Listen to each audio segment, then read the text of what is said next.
En Acción Ganadera nos preocupamos o nos ocupamos por la capacitación en temas de producción animal y también de los ribetes que tiene la producción animal, y entre ellos están las cuestiones legales. Entonces hoy llamamos a alguien que sabe mucho del tema, que es Edgardo González, abogado. Edgardo es docente titular de Derecho Agrario en la Facultad de Ciencias Jurídicas y Sociales de la Universidad de La Plata. También es investigador del INTA y está vinculado a la agricultura familiar, al desarrollo agrario y a las políticas públicas. Es coordinador del Centro de Atención Jurídica Gratuita para la Agricultura Familiar, que es un espacio de trabajo entre la Facultad de Ciencias Jurídicas y Sociales y la de Ciencias Agrarias y Forestales, también de la Universidad de La Plata, y el INTA mediante el IPAF de Región Pampeana. Pero Edgardo también complementa todo esto como productor agropecuario del sudoeste bonaerense. Hola Edgardo, ¿cómo te va? ¿Cómo estás?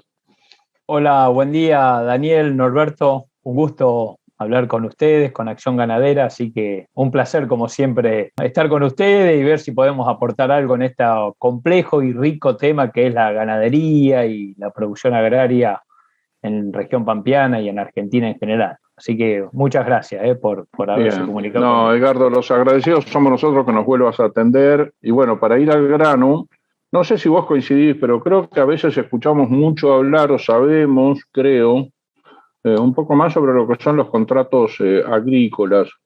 Quizás porque son, creo, de vuelta, un poco menos variados que lo que uno encuentra en ganadería. Entonces, bueno, posiblemente sea hasta más fácil hablar. Alguna vez hemos hablado de los problemas que también tienen esos contratos, ¿no? Por ejemplo, de lo que son los contratos accidentales, que bueno, con todo lo que implican y con todo lo que se arriesga a través de esos contratos en la estabilidad de los suelos y demás. Pero bueno, vamos al grano. En tema de los contratos ganaderos, ¿sí? Ahí, por favor, contanos vos. Tenemos una diversidad muy grande, ¿es así? Bueno, una primera cuestión es que en general la cuestión agrícola a veces demanda más tiempo y hay más programas, más publicidad por el giro comercial, ¿no? El movimiento que genera la siembra, el compro de insumos, de semilla, la maquinaria, el gasoil, ¿no? Y a veces pareciera que la actividad ganadera aparece en un segundo plano, algunos dicen es una actividad complementaria. Ahora, cuando uno empieza a ver, a indagar en la actividad ganadera, uno ve la complejidad, la importancia que tiene y a veces se le dedica menos espacio que a la actividad agrícola en general, ¿no? O sea, la actividad ganadera en la Argentina, en todas sus dimensiones, y en región pampeana mucho más, es muy amplia, muy diversificada, comprende distintas regiones, comprende distintos sujetos, ¿no? Productores. Entonces hay una diversificación y eso también se traslada a los usos, a las costumbres, a las habitualidades, y a veces esos usos, esas costumbres, esas habitualidades condicen con la normativa vigente en la materia y otras veces no condicen con la normativa, ¿no? O a veces sucede cuando hay algún litigio o algún conflicto que se termina judicializando, ahí aparece si, bueno, cuál es la normativa que se debe aplicar a este caso, ¿no? Entonces ahí los profesionales del derecho vemos, bueno, esto encuadra más en un contrato, en otro contrato. Lo que tiene la Argentina históricamente es una diversificación de la forma de producir ganadera, ¿no? O sea, y la producción agraria en general, la producción agropecuaria en general, ¿no? Esto que uno se podría imaginar, el propietario de un fondo, el propietario de una explotación agraria, históricamente, digo, más allá de la actualidad o los últimos años, el titular de un fondo agropecuario realiza la producción agrícola, ganadera, la que sea. O en todo caso uno piensa un arrendatario, ¿no? Bueno, el arrendatario lleva adelante, arrienda un fondo, un predio y lleva adelante la actividad pecuaria o agrícola. Eso sería como lo básico que uno se imagina. Ahora, después aparece todo un contrato, subcontrato, acuerdos, usos, costumbres, ¿no? Que Uh complejiza -huh. esto y bueno, mientras no hay conflictos, en general está todo bien, se arregla entre las partes. Bueno, el problema a veces surge cuando hay algún conflicto o sucede alguna cuestión en particular, alguna diferencia y hay que ver cuál es la normativa en particular para el caso. Edgardo, discúlpame, alguna vez hemos hablado de la necesidad de volver a ayornar o actualizar lo que son los arrendamientos agrícolas. ¿En qué se está en los ganaderos? O sea, también es necesario, hay normativas que deberían ser actualizadas, hay casos que no están contemplados dentro de la normativa. Hay una cuestión que nuestra actual ley de arrendamiento es del año 48, 1948. ¿No? O sea, esa ley de arrendamiento ha tenido alguna actualización en la década de 1980 y no ha tenido más actualización. Imaginemos que la última reglamentación de esa ley es de la década del 60 y uno piensa cómo ha cambiado la producción agraria, cómo ha cambiado quienes nos relacionamos a la actividad agraria, es decir, un mundo muy diferente y tenemos una legislación que es atrasada. Diría que el primer punto de acuerdo que uno puede encontrar en todo lo que opinamos en torno a la actividad agraria en general y en particular a la ganadera es que habría que actualizar la ley. Después empiezan las diferencias o los matices de cómo modificar esa ley, porque ahí obviamente siempre hay intereses en pugna, entonces hay que ver cómo consensuar o no, en todo caso, a quién perjudicar, porque a veces una ley protege a algún sector y perjudica a otros, pero está claro que todos condicen en que hay que actualizar la ley de arrendamiento, que es la ley de arrendamiento y a parcerías rurales, con lo cual en la misma normativa se legislan ambos contratos, que en el campo generalmente se dice el contrato asociativo o a medias o a porcentaje, ¿no? Es lo que se conoce como contratos de aparcería, pero digamos ambos contratos deberían actualizarse.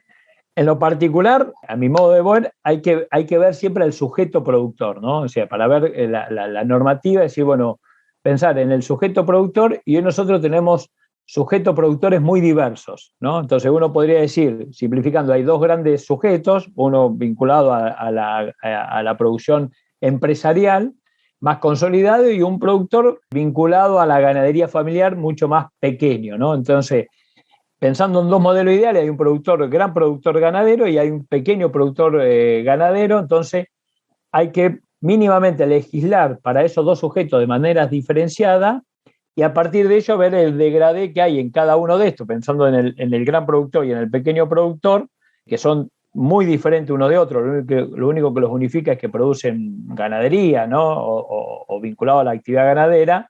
Esto en otros países se ha hecho, me parece que en Argentina habría que hacerlo, y a veces desde el sector ganadero o algunas entidades del agro piensan en modificar la ley, pero están pensando en un solo sujeto agrario, ¿no? Entonces, a esto nosotros le sumamos una complejidad mayor que es, hay que pensar en esos dos sujetos, ¿no? Y después todas las escalas que hay entre esos sujetos, ¿no? Es decir, bueno, hasta que uno lo podría tomar por capacidad tributaria, por unidad económica, por cantidad de vientres que tienes de cría. Entonces, ¿cómo encontrar? Por ejemplo, el SENASA ha encontrado que algunos productores que tienen hasta determinada cantidad de cabezas de ganado pueden estar exentos en algunos aranceles que establece el SENASA, ¿no? Entonces, bueno, para un productor de 20, 30 madres es viable, está bien, es una ayuda para esos productores. Ahora, un productor que está hablando de 2.000, 3.000 madres, estamos hablando de otra envergadura en la producción agraria. Claro. Edgardo, mientras te escuchaba pensaba a ver cómo era la ganadería en los años 60 y cómo es ahora, ¿no? Incluso algo donde creo que los contratos o las formas de relación entre personal que trabaja y propietario, como es los tambos, ¿sí? Está más que difundida y demás, pero en los años 60 teníamos tambos a mano, con vacas que producían 12, 15 litros comiendo pasto. Estoy hablando muy genéricamente, ¿sí? Hoy tenemos el 100%, diría, de los tambos, o por lo menos de los tambos grandes, con ordeño mecánico, con vacas que producen en promedio 30 litros o más. Y yo me imagino que todo eso debe influenciar en un contrato o en una forma de relación. Por otro lado, y con esto termino, también pensaba, en los años 60 en la Argentina no existía el feedlot, ¿sí? Y hoy tenemos te diría que en gran parte del país difundidos el engorda corral, con relaciones de hotelería, llamadas de hotelería, y bueno, me imagino que todo eso debe ser necesario actualizar, como vos nos contabas recién, ¿no? Y a su vez contemplando niveles de productores. Exactamente. Además, hay una cuestión que ha cambiado mucho de aquello. Entonces, es la genética, ¿no? Digamos, hoy hay una inversión que realiza el productor en genética mucho mayor, ¿no? Ha cambiado la inversión que realiza el productor en genética, si un buen reproductor, un plantel de vaquillonas. Entonces, también está el vínculo que tiene el productor con la cabaña o a quien le compra esa genética, ¿no? Ni hablar si hace inseminación artificial. O sea, que hoy sería necesario, dicho muy sintéticamente, modificar, actualizar la ley de arrendamientos, de aparcería, generar un marco normativo adecuado para el engorde a corral.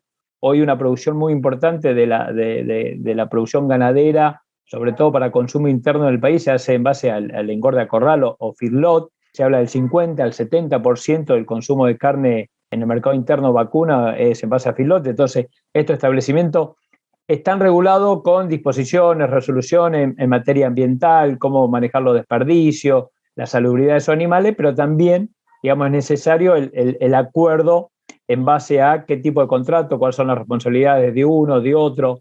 Si eso a veces lo hace un productor agrario y lleva animales de un vecino, entonces tiene un hotel, digamos, de entrecasa en el barrio. Bueno, pero ¿cómo son los acuerdos? ¿Qué pasa ahí? Sí. Por ejemplo, ayer que pasó una tormenta muy fuerte por esta zona, y bueno, hay una tormenta eléctrica, un rayo puede matar 30, 40 animales, y estamos hablando de un negocio de mucho dinero hoy. Entonces, bueno, hay un seguro para eso, cuestiones que antes no aparecían, por ejemplo, un seguro agrario para producción ganadera, hoy son, no digo cada vez más utilizados, pero aparecen, ¿no? El seguro, sobre todo en los establecimientos de engorde a corral, donde están confinados los animales, porque puede pasar esto, o una peste que mate a varios animales. Ahí lo que me parece, como básico también, tomando los contratos de explotación tambera que vos mencionabas, es cómo poder actualizarlos y tomando en cuenta estos dos sujetos, ¿no? Me parece a mí que es una cuestión y que habría que convocar a amplios sujetos. Por ejemplo, la explotación tambera es una legislación de la década del 90, ¿no? Durante el gobierno de Menem. Bueno, pero está pensando en el empresario titular, digamos, en un productor grande de producción de leche y no está pensando en el tambero más pequeño, ¿no? Entonces, bueno, claro, esa ley, como la anterior ley, que era el tambero mediero de la época del 40, por ahí pensaba mucho en el productor pequeño de leche y cómo asociarse con un tambero mediero. Ahora lo que habría que ver es, se fueron como para el otro lado, ¿no? Legislaron sobre el empresario y faltaría legislar sobre la agricultura familiar, sobre el pequeño tambero, que hay muchos de estos productores en nuestra región.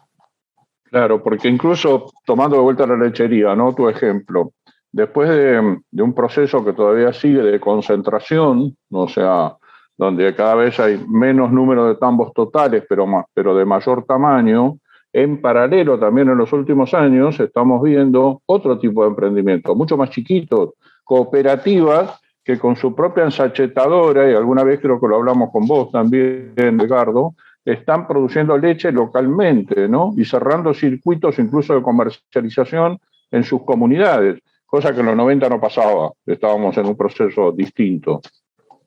Exacto, o sea, hoy lo que tenemos es, lo que ha desaparecido en gran medida es la clase media, uno podría decir, pensando, paragonando con lo urbano, la clase media en el campo, en explotación de lechería, ¿no? Han quedado grandes establecimientos y han quedado pequeños establecimientos. Es difícil encontrar el chacarero, ese pequeño y mediano productor de vacas a ordeñe, pero los hay, digamos, y por ahí no hay una normativa para ver cómo asociarse con otro productor o con un empleado, cómo tener al empleado en esa situación de cuando tengo 80, 100, 120, 130 vacas en ordeñe. Perfecto, Edgardo, vamos a tener que seguir hablando de ese tema porque es amplísimo y si vos nos lo permitís, en otras ediciones de Acción Ganadera la seguimos. Creo que en esta charla se ha abierto también toda la temática que hay alrededor. Así que, bueno, como siempre te agradecemos mucho, muchísimo. Que estés muy bien. Muy agradecido con ustedes, como siempre.